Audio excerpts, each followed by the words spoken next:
Hi there, today we will be creating a gnome, a garden gnome. So let's get started. We are going to create an oval shape first, just like that. Now at the top of the oval shape, above it, a little bit to the right, we're going to put a dot. And we are going to use that as a guide for when we make her hat. So we start around the middle of the oval, we come up, and we touch the dot. Do the same thing on the other side with your curved line, just like that, nice and pointy.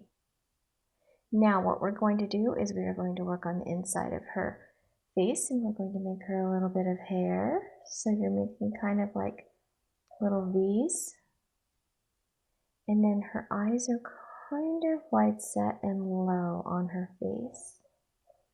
Little tiny eyebrows right above her eyes.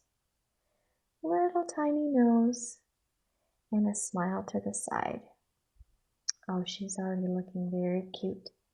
All right, now we're going to make her body, and their bodies are very simple. Gnomes' bodies are very simple.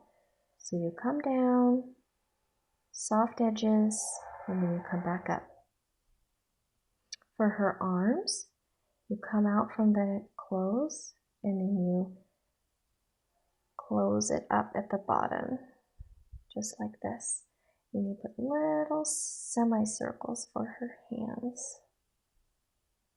Now for her feet, you're going to make just small U's like this. And then she has a little collar, so we're going to go like this. There's her little collar.